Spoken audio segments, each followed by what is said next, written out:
आज तो स्वामी चक्रपाणी जी, शुरुआत आपसे ही करते हुए, ये अपराधियों के साथ इतनी सिंपैथी आपकी कैसे जुड़ गई है कि पैसे भी मुहैया कराएंगे, कानूनी मदद भी देंगे तीनों को, क्योंकि जय श्री राम का नारा लगा दिया है तो अब आगे कातिलों को आगे बढ़ाने के लिए?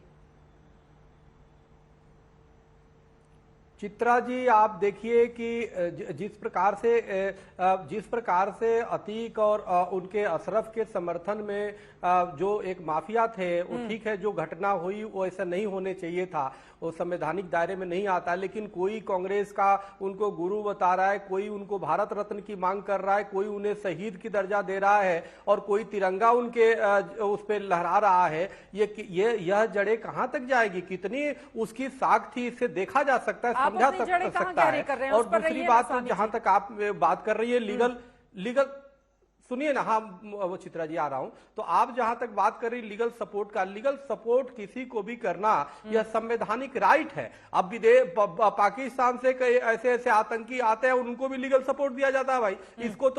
इसको परिवार ने भी छोड़ दिया, पुलिस तो पकड़ी हुई है और ये इतने बड़े बड़े के पीछे भारत उन्होंने जय श्री राम का नारा लगा दिया है जी, तो भैया आप तो उनको लीगल सपोर्ट मुहैया कराएंगे ही। इसके जरिए क्या बढ़ावा नहीं देंगे आप इस तरह के अवांछित तत्वों को? चक्रपाणी महाराज जी, नहीं बढ़ा, जय श्री राम का नारे लगाने से किसी को क्या आपत्ति भाई? गांधी जी भी गांधी जी को भी गोली लगी हो, हे राम करते अब अंतिमों किया, तो उससे क्या हो गया? राम का तो नाम हर सनातनी को लेना चाहिए, उसमें कौन सी बड़ी बात हो गई? और ये तो अच्छी बात है। सवाल राम से घृणा मत करिए भाई, मूल विषय ये है कि वो तीनों जो बच्चे हैं उनको कम से कम अगर लीगल सपोर्ट चाहिए तो उनको अपनी बात रखने का अधिकार संविधान में राइट देता है। कैसी बातें कर रही चित्रा जी? यह तो उसकी संवैधानिक राइट है और उसको मिलना चाहिए वो अधिकार। संवैधानिक राइट है ये, बिल्कुल आपकी बात सही है। वो गलत है, देखिए वो गलत है, वो तो तय होगा, वो माननीय कोर्ट तय करेगा उस पे। लेकिन जी बिल्कुल आप देखो, लेकिन वो बात रखने का तो उसको वो मौका दिया जाएगा ना। तो इसलिए हमारी प्रदेश की टीम ने कहा कि इसको लीगल सपोर्ट दिया जाना चाहिए। हमें लगता है कोई षड्यंत्र है और उनको ऐसा लग रहा है। हमने कहा बिल्कुल दो, क्योंकि गुड्डू मुस्लिम का नाम लेते ही गोली चल जाती है। आखिर कहीं ऐसा तो नहीं गुड्डू मुस्लिम ने करवा दिया या किसने करवा दिया? और अनेक अतीक के पीछे इतने राजनीतिक लोग हैं, आप जरा सोचो, इतने बड़ी कोई राष्ट्र भारत रत्न की मांग करने वाले लोग हैं, तो ये कुछ भी हो सकता है भाई। तो इसलिए निष्पक्षता से उन जो बच्चे हैं उनकी बात रखी जाए। कम से कम जो अपराधी होगा उसको सजा होनी चाहिए, जो निष्पक्षता से लेकिन न्याय होनी चाहिए। इसलिए लीगल एड सबको मिलना चाहिए। ऐसा नहीं कि उसको बिना लीगल सपोर्ट के ऐसे ही फांसी चढ़वा करके और भारत रत्न दिलवा दिया जाए। वारिस पठान जी और बाकी मेहमान आपके सवालों पर जवाब देंगे, लेकिन राकेश त्रिपाठी जी आपके पास आते हुए, सरकार क्यों नहीं मुहैया करा रही है? चक्रपाणी जी की मदद क्या लेनी पड़ रही है सरकार को? देखिए चित्रा जी, कुछ अपराध ऐसे होते हैं जो व्यक्ति के विरुद्ध किए जाते हैं और कुछ अपराध ऐसे होते हैं जो भारतीय दंड संहिता ये तय करती है कि समाज विरुद्ध अपराध है। हत्या समाज विरुद्ध अपराध है। आप लीगल तौर पर ये कह सकते हैं कि उसको मदद दी जा सकती है, लेकिन मोरल तौर पर नहीं। नैतिक मापदंडों के आधार पर वो हत्यारे हैं और हत्यारे के प्रति किसी प्रकार की सहानुभूति नहीं हो सकती है। मैं इस बात को बहुत जिम्मेदारी के साथ कह रहा हूं। यह मामला बेहद गंभीर और संवेदनशील प्रकृति का है, इसलिए इस पूरे मसले पर बयानबाजी करते समय लोगों को यह बात ध्यान रखनी होगी कि आपके इन बयानों के क्या प्रभाव या क्या दुष्प्रभाव लोगों पर पड़ेंगे। इसलिए इस पूरे मसले को लेकर के गैर जरूरी बयानबाजी से परहेज करना चाहिए। उत्तर प्रदेश की सरकार इस पूरे मामले को गंभीरता से लेते हुए इसमें एसआईटी गठन करने का काम किया। आपने रिपोर्ट दिखाई है कि कैसे पूरे मामले का सीन रिक्रिएट करके एक एक साक्ष्य के संकलन का काम कर रहे हैं, वैज्ञानिक आधार पर सारे तथ्य सारे तर्क जुटाने का काम कर रहे हैं, ताकि यह केस इसमें किसी प्रकार की गुंजाइश न हो। क्योंकि एक ये अपराध है, इस अपराध को किसी उदारता के साथ या किसी इसके प्रति सहानुभूति का भाव नहीं रखा जा सकता। ये बात सही है कि अतीक अहमद और अशरफ दुर्दांत हत्यारे। बीजेपी विधायक हैं, ये क्यों सारा श्रेय ले रहे हैं कि देखो बीजेपी ने क्या करवा दिया? अतीक अशरफ की हत्या का वो बीजेपी की पीठ थपथपाते हुए पब्लिक में नजर आ रहे हैं। आप ही के सहारनपुर से विधायक नहीं, मुझे लगता है देखिए, अतीक अहमद और अशरफ के आतंक का, उनकी दहशत का अंत हुआ है, उनके कहने का यह मंतव्य रहा। बीजेपी ने करवाया? नहीं, बिल्कुल नहीं। उनके आतंक और उनकी दहशत का और यह आतंक और दहशत का अंत तभी हो रहा था जब उनको पुलिस वैन में, पुलिस जीप में बैठाल करके ला रहे थे। हम बार बार इस बात को कह रहे थे कि ये उनके आतंक के जनाजे जैसा है।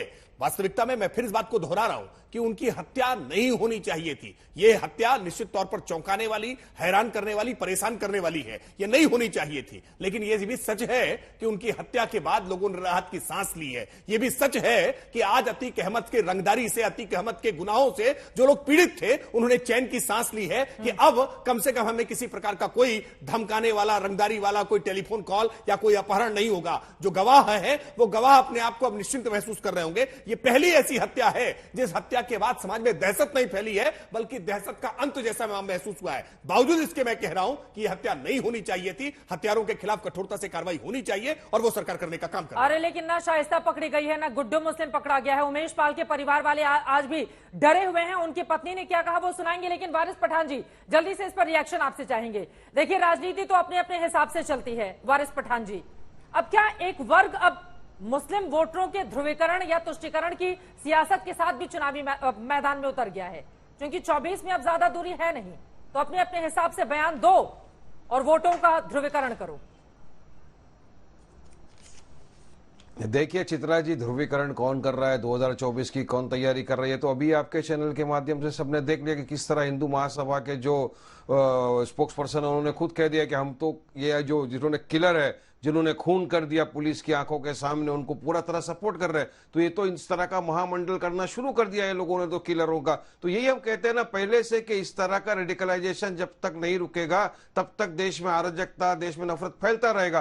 पीलू खान, इखलाक के जो मॉब लिंचिंग किया था, उनके कातिलों को भी भाजपा के नेता ने जा जाके फूलहार पिनाया, मिठाई खिलाई। तो देखिए किस तरह से आज वो बन गए। अब मुझे अफसोस और आश्चर्य भी नहीं होगा कि कल को भाजपा इनको बाहर छोड़ाकर टिकट भी नहीं दे दे चुनाव लड़ने के लिए। तो अगर आप इस तरह को हीरो बनाओगे, उसका महामंडल करोगे, तो हीरो बनने की कोशिश करेंगे ही। वो किलर तो खुद बोल रहे हैं पुलिस के बयान के अंदर कि हमको पैसा कमाना था, शौहरत कमाना था, इसकी वजह से हमने ये किया। इसी वजह से जेएसआर के नारे लगाते गए। जेएसआर के नारे लगाते हुए किलर ने शूटिंग चालू कर दिया, मार दिया। और अभी मैं देख रहा हूं आपके टीवी के ऊपर कि किस तरह से रिक्रिएशन किया जा रहा है। वहीं आप भी देखिए चित्रा जी, मैं तो क्रिमिनल लॉयर की आंख से भी देख रहा हूं, वहां पर पुलिस खड़ी है, वो मारता जा रहा है, मारता जा रहा है, मारता है। अरे भाई तुमको बंदूक क्यों दिया है, तुमको गन क्यों दिया है? घर में रखने के लिए, जेब में सजा के रखने के लिए। सोचिए अगर कोई दूसरा इंसान इस तरह का होता, पुलिस का उसमें फायर नहीं करती क्या? पुलिस उसको डिजार्म करने के लिए उसके पैर पे गोली नहीं चलाती क्या? हवा में फायर नहीं करती? नहीं, एक भी गोली नहीं चली पुलिस की तरफ से। 17 पुलिसकर्मी वहां पे मौजूद थे, एक भी गोली नहीं चली। जबकि अतीक अहमद ने सुप्रीम कोर्ट की याचिका में कहा था कि मेरी जान को खतरा है, मेरी सिक्योरिटी बढ़ाई जाए। वहां पर स्टेट गवर्नमेंट ने कहा नहीं, कोई खतरा नहीं है, हम पूरी सिक्योरिटी देंगे। तो क्या ये खाक सिक्योरिटी दे रहे हो आप? उससे ज्यादा सिक्योरिटी तो अतीक के और अशरफ के कातिलों को दी जा रही है। आप हम टीवी में देख रहे हैं कि इस तरह से उनको लेके जाया जा रहा है कोर्ट के अंदर, जैसा कि वो कितना बड़ा कांड करके आए हैं जेएसआर के नाम पे। पूरी तरह से पुलिस उनको लेके जा रही है। अरे यही सिक्योरिटी अगर अतीक और अशरफ को दी होती तो आज पता चलता किसके कहां तार जुड़े हुए हैं, ये रेडिकलाइज करने का काम करते हैं, ये भावनाओं को भड़काने का काम करते हैं। मैं इसीलिए कह रहा हूं जब एआईएमआईएम कहती है ना, तब मुझे बड़ा आश्चर्य होता है। सुनिए, मैंने अपनी बात खत्म नहीं की है। वो वारिस पठान आकर के ज्ञान दे रहे हैं, मैंने अपनी बात खत्म नहीं की। आपको वक्त मिलेगा बोलने का। क्यों किया ना? अपनी बात को पूरी कीजिए आप। अरे कातिल ने सभी लोग को यही, उन्होंने बचाव तो नहीं किया राकेश त्रिपाठी ने, हत्यारों का बचाव तो किया नहीं है वारिस पठान जी।